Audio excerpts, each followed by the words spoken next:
Au nom du Père, du Fils, Saint-Esprit, un seul Dieu, Amen, que sa bénédiction repose sur nous tous, Amen. Alors aujourd'hui, on va terminer le 3e chapitre de l'épître de Saint Jacques. On va prendre du verset 13 jusqu'à la fin, c'est-à-dire verset 18, de 13 à 18. Épître de Saint Jacques, chapitre 3, de 13 à 18. Lequel d'entre vous est sage et intelligent, qu'il montre ses œuvres par une bonne conduite, avec la douceur de la sagesse. Mais si vous avez dans votre cœur un zèle amer et un esprit de dispute, ne vous glorifiez pas et ne montez pas contre la vérité. Cette sagesse n'est point celle qui vient d'en haut, mais elle est terrestre, charnelle, diabolique.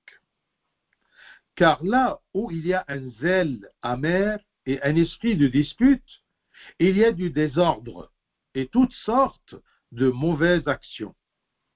La sagesse d'en haut est premièrement pure, ensuite pacifique, modérée, conciliante, pleine de miséricorde et de bons fruits, exempte de duplicité, d'hypocrisie. Le fruit de la justice est semé dans la paix par ceux qui recherchent la paix. Gloire à toi, Seigneur, éternellement. Amen. Alors, si vous vous rappelez, le commencement de ce chapitre-là, 3e chapitre de l'épître de Saint Jacques, était tout simplement sur le sujet de la langue, le danger de la langue et comment on contrôle ce danger-là, parce qu'un homme qui contrôle sa langue est un homme sage. Alors, la deuxième partie ici, ça commence par la sagesse. Il parle à propos de la relation entre la sagesse et la langue. Bien sûr, la langue contrôlée. C'est pour cela qu'il commence à dire, le verset 13, « Lequel d'entre vous est sage et intelligent ?» Celui qui est sage et intelligent parmi vous, il doit le montrer. Qu'il montre ses œuvres par une bonne conduite avec la douceur de la sagesse. La bonne conduite est toujours couronnée par la sagesse. Et la sagesse est toujours accompagnée par la douceur. Un homme sage, c'est un homme doux. On va comprendre qu'est-ce que ça veut dire doux. Parce que si vous vous rappelez le Christ, qui est la parole de Dieu, qui est la sagesse de Dieu, il nous a dit, eh bien, apprenez de moi, moi qui est doux et humble de cœur. Le Christ était doux, parce que c'est la sagesse. Donc il y a toujours un lien entre la douceur et la sagesse. Même ici, il dit avec la douceur de la sagesse. La sagesse est toujours accompagnée par la douceur. Donc, un homme sage est celui qui contrôle sa langue. Et il agit sans affolement, sans panique, sans excitation. C'est ça la douceur, d'être calme, de se contrôler émotionnellement. La sagesse n'est jamais la grande quantité de connaissances qu'on aimera transmettre aux autres. Ce n'est pas ça la sagesse. Ce n'est pas de connaître trop. Tes actes et ton comportement te dévoilent devant les autres. Dévoilent si tu es sage ou non.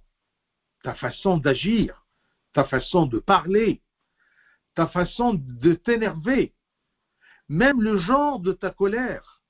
Eh bien, ça montre si tu es un sage ou pas, un intelligent ou pas. Donc, la vraie sagesse est douce et elle contrôle ses émotions. C'est-à-dire que le fébrile, le surexcité, comme on dit al-munfa'il, est un homme qui n'a pas de confiance en lui-même. Quand on n'a pas confiance en soi, on est très coléreux ou coléreux. Il n'a pas confiance en lui et il n'arrive pas à transmettre ses connaissances aux autres. Alors, ce qui l'excite, ce qui l'énerve. Je sais, mais je ne sais pas transmettre. Alors ça m'énerve. Donc la bonne conduite et la douceur sont la déclaration de la sagesse divine qui est en nous, parce qu'on reflète la sagesse de Dieu. Quand on est proche de Dieu, il nous donne la sagesse. L'Esprit de Dieu qui œuvre en nous nous donne la sagesse. Et puisqu'il y a une sagesse en nous, donc ça doit être exprimé par la douceur. Sagesse, douceur. Celui qui peut enseigner les autres, eh bien qu'il soit doux. Ne traite pas les gens avec violence, ni les réprimande. Comme les mauvais rabbins. Ils enseignaient les gens, mais avec orgueil. Avec la colère de réprimander les gens. Donc ce n'est pas une sagesse. Ils veulent enseigner les gens, mais ils n'ont pas la sagesse qui est accompagnée par la douceur. C'est pour cela que Saint Luc, il dit, « Malheur à vous aussi, docteurs de la loi. » Pourquoi malheur à ces enseignants, à ces savants de la loi de Dieu? Parce que vous chargez les hommes de fardeaux difficiles à porter et que vous ne touchez pas vous-même de l'un de vos doigts. On enseigne les gens, on leur demande de se comporter bien. Et nous-mêmes, on n'agit pas pareil. On n'essaye pas même de faire l'effort de montrer le bon exemple à ces gens-là qu'on enseigne. Malheur à vous aussi, docteurs de la loi, parce que vous chargez les hommes de fardeaux difficiles à porter, beaucoup d'enseignements, et que vous ne touchez pas vous-même de l'un de vos doigts. Alors, si quelqu'un parmi vous est sage et intelligent, qu'il montre ses œuvres par une bonne conduite. Et cette bonne conduite-là est couronnée par la douceur de la sagesse. Parce qu'on ne peut pas avoir une bonne conduite si on est sage, on est intelligent. Et si nous sommes sages et intelligents, sûrement la douceur, ce sera le fruit de cette sagesse. Verset 14. Mais si vous avez dans votre cœur un zèle amer et un esprit de dispute, ne vous glorifiez pas et ne montez pas contre la vérité. Parce que parfois, il y a des gens qui essayent de cacher, de voiler leur manque de sagesse et leur excitation et leur colère, tout simplement en disant que ça, c'est un zèle. Mais si ce zèle-là est amer et accompagné par un esprit de dispute, eh bien, ne vous glorifiez pas en disant que vous avez une ambition ou vous avez un zèle chrétien pour l'Église de Dieu. Non, c'est faux. Le zèle amer, qui est accompagné par un esprit de dispute et de l'orgueil, de se glorifier lui-même, est complètement différent que le zèle chrétien, qui est engendré de l'amour de Dieu envahissant le cœur du fidèle. Un zèle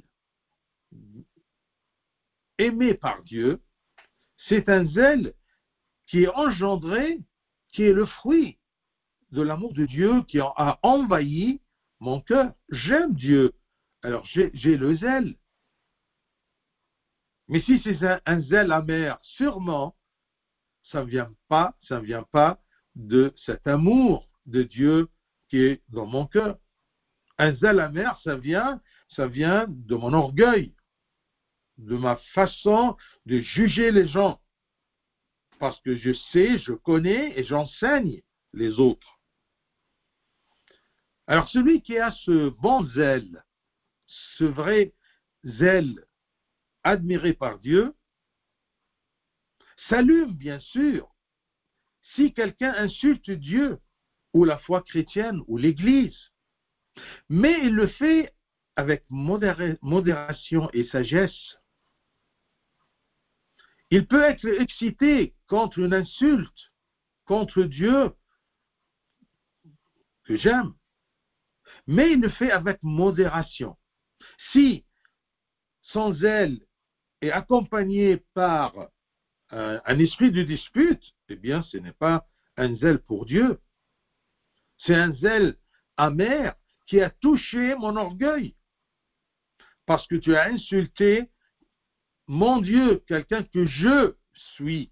Ce n'est pas parce que tu as insulté Dieu. Ce n'est pas parce que j'aime Dieu. Non. C'est parce que tout simplement, tu as touché, tu as insulté quelqu'un dont je suis dans son camp. C'est différent.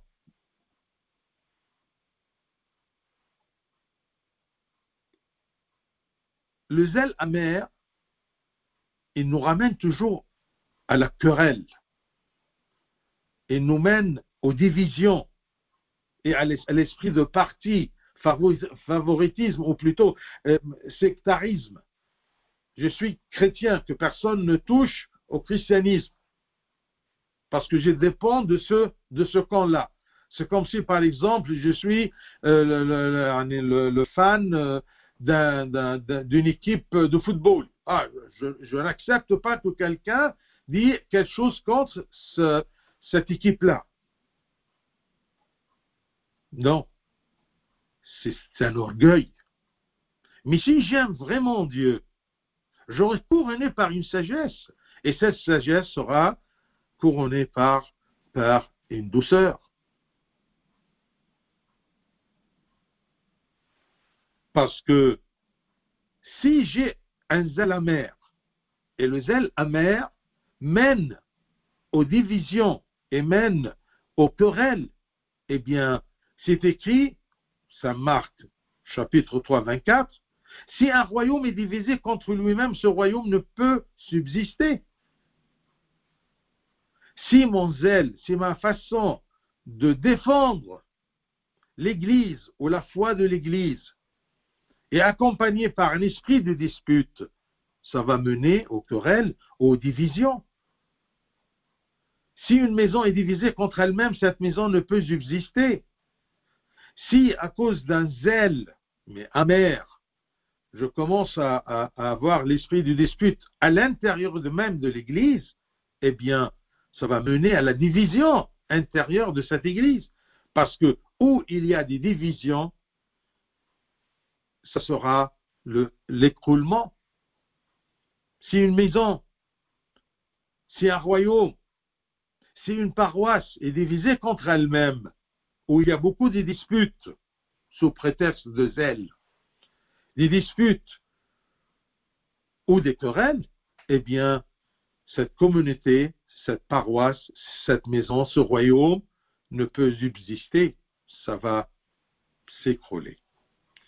Le zèle amer mène à ce qui s'est passé chez les Corinthiens. Il y avait des disputes, des divisions, des querelles. Pourquoi? Parce que tout simplement, ils ont commencé à se diviser, à dire, je dépends de Paul ou je dépends de Apollos. Alors, chapitre 1er épître aux Corinthiens, première épître de Saint Paul aux Corinthiens, chapitre 3, versets 3 et 4. C'est écrit, en effet, puisqu'il y a parmi vous de la jalousie et des disputes, n'êtes-vous pas charnels et ne marchez-vous pas selon l'homme, c'est-à-dire selon la nature humaine déchue?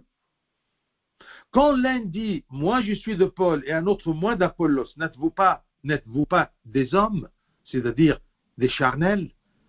Chacun cherche sa gloire, cherche la gloire du camp auquel il dépend. Il ne cherche pas la vérité.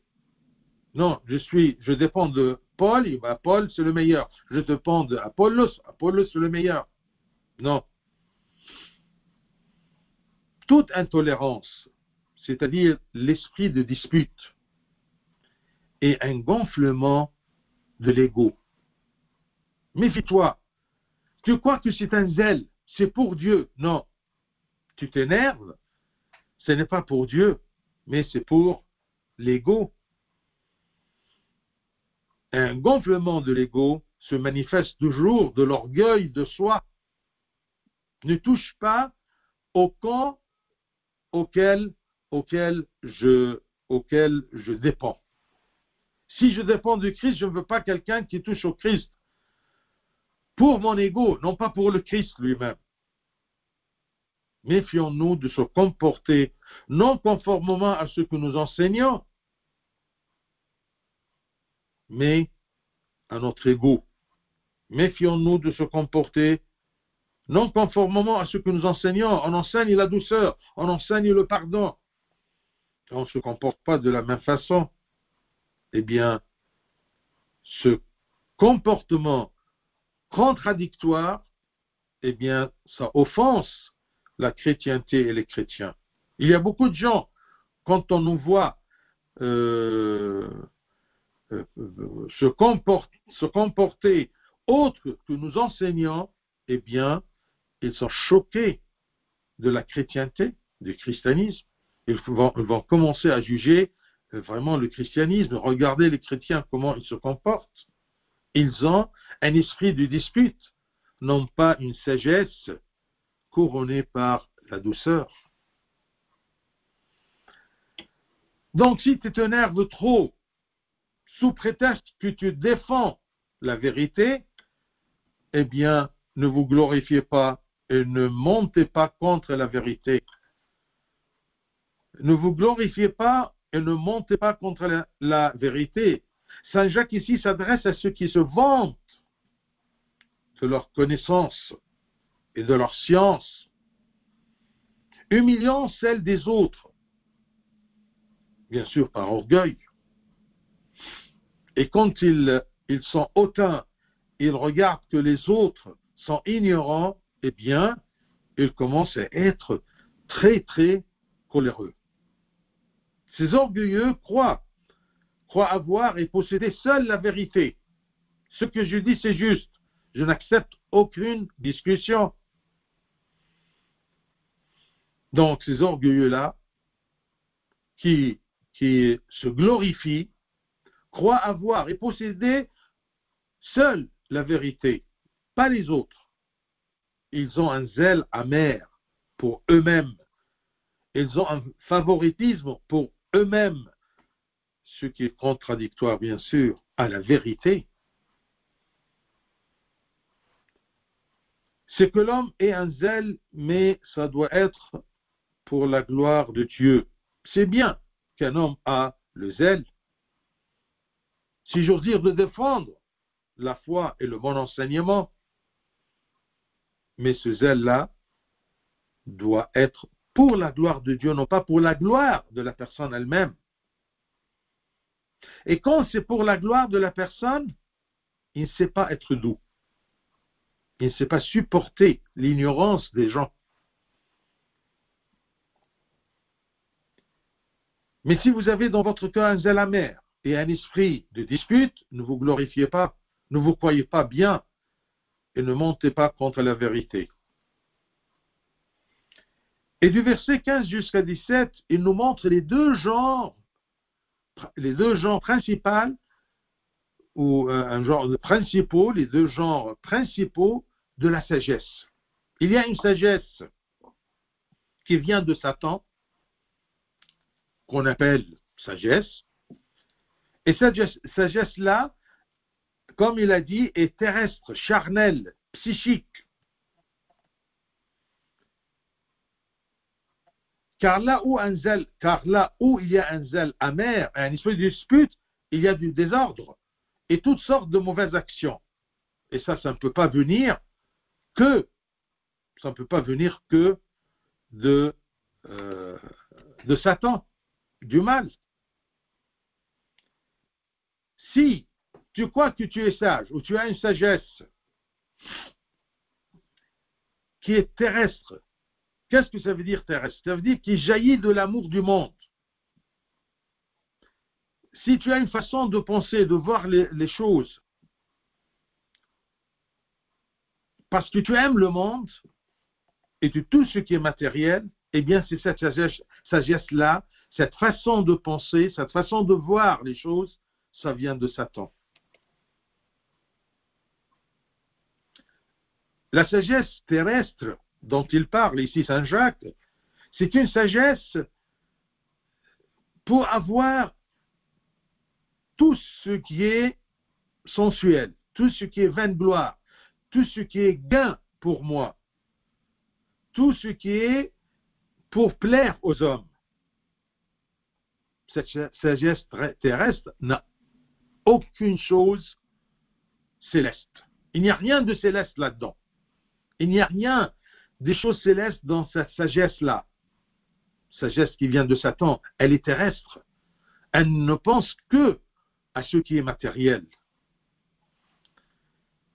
Et c'est une sagesse aussi jaillissante de l'ego de la personne, de l'ego humain. Jaillissante du vieil homme qui était en nous. Pour cela, cette sagesse-là se dirige vers la satisfaction des envies. C'est une sagesse qui planifie à gagner tout ce qui est matériel, tout ce qui est terrestre, tout ce qui est sensuel. C'est une sagesse qui mène à un enseignement aux autres. Cet enseignement-là, ou cette sagesse-là, essaie toujours de cacher Dieu pour que je paraisse moi-même. C'est un enseignement qui cache Dieu pour qu'il apparaisse tout seul. Il tourne autour de son ego. Il utilise l'enseignement tout simplement pour se glorifier. C'est ça la sagesse terrestre. Elle est toujours accompagnée par l'esprit de dispute. Une sagesse, comme il écrit ici, terrestre, charnelle, matérielle, diabolique. Qu'est-ce que c'est une sagesse diabolique? C'est-à-dire quelqu'un qui ne pense que se glorifier soi-même. Une sagesse diabolique parce que son auteur est Satan. Ça vient de Satan. Une sagesse diabolique parce que cette sagesse ne sait que répandre l'orgueil parmi les hommes, sous le couvercle de l'enseignement. Sous le couvercle de l'enseignement, du zèle, de la sagesse, qu'on croit que c'est une sagesse, mais tout ça ne veut pas la gloire de Dieu, mais la gloire de la personne elle-même. Ma façon de penser, cette sagesse que j'ai, est-ce que c'est une sagesse terrestre, diabolique, terrestre, charnelle? Cette sagesse qui est accompagnée par un esprit de dispute, cette sagesse-là n'est point celle qui vient d'en haut, ça ne vient pas de Dieu.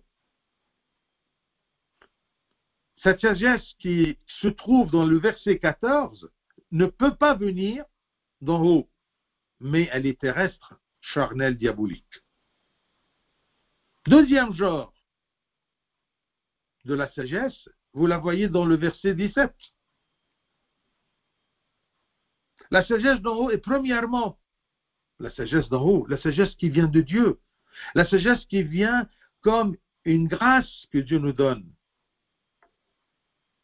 Et premièrement pure, ensuite pacifique, modérée, conciliante, pleine de miséricorde et de bons fruits, exemple de duplicité, c'est-à-dire le doute, d'hypocrisie. Cette sagesse qui vient d'en haut est premièrement et principalement pure. Qu'est-ce que ça veut dire? Il n'y a rien là-dedans de sensuel, de charnel, d'impur. C'est ça la sagesse qui vient d'en haut. Et si c'est une sagesse pure, celle qui vient d'en haut, eh bien, vous allez trouver qu'elle est aussi pacifique. Elle doit être pure, c'est-à-dire loin de tout ce qui est charnel, sensuel. Je cherche à plaire à Dieu, je cherche à avoir mon héritage céleste. Eh bien, cette sagesse sera pacifique. Cette façon de penser et d'agir et de confronter les événements, eh bien, ça doit être pacifique. Elle ne cherche pas des problèmes.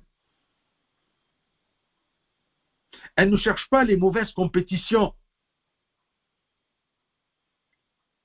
Saint Paul aux Romains 14, 19, il a dit, ainsi donc, recherchons ce qui contribue à la paix et à l'édification mutuelle. Il y a une personne qui m'a posé la question, si je veux être le premier de ma classe et personne premier comme moi. Non, ça c'est pas une sagesse pacifique, parce que je veux être le premier et je veux casser les autres. J'aimerais bien qu'ils tombent pour que je sois le seul premier. Ça, ce n'est pas pacifique. Il y a là-dedans, dans cette sagesse, une compétition, mais mauvaise, qui mène aux divisions et aux querelles, et à la haine. Il n'y a rien, cette sagesse d'en haut, verset 17 toujours, est premièrement pure. Est-ce que ta pensée est pure? Ta façon de penser et d'agir est pure? Pure, on a compris maintenant qu'elle n'est pas terrestre, mais céleste. Elle vise les choses célestes, pas les choses matérielles. Pacifique, elle cherche toujours la paix avec les autres. Modérée. Modérée ici dans le sens que même ta colère envers les fautes des autres est-elle modérée ou pas? Je dis toujours que la personne humaine, elle a le droit de se tromper, mais de se repentir. Si je me trompe, si quelqu'un se trompe dont je suis responsable, je dois être modéré. Je peux le primander, oui. Je peux le gronder, je peux le redresser, mais avec modération. Donc, la sagesse qui vient d'en haut, qui vient de chez Dieu, eh bien, ça va te donner cette modération-là. Ça va te donner la sagesse de mesurer ma colère ou ma façon de réprimander ou de gronder ou de redresser les autres. Donc, la sagesse qui vient d'en haut est modérée. Conciliante. Conciliante, c'est-à-dire que cette sagesse, elle veut bien concilier les gens avec Dieu. Ne cherche pas à juger les gens pour être punis de Dieu. La sagesse qui vient d'en haut, c'est une sagesse qui cherche le salut des autres.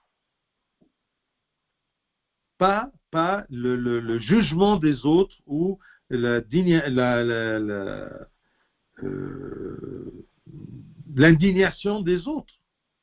Donc, voyez, la sagesse qui vient d'en haut est premièrement pure, ensuite pacifique, modérée, conciliante, pleine de miséricorde et de bons fruits. Cette sagesse, elle n'a pas de doute là-dedans. Si la pensée d'un homme doute dans la vérité et dans Dieu, et dans l'existence de Dieu, et dans la générosité de Dieu, et dans la bienveillance de Dieu, eh bien, sa pensée, sa sagesse ne vient pas d'en haut.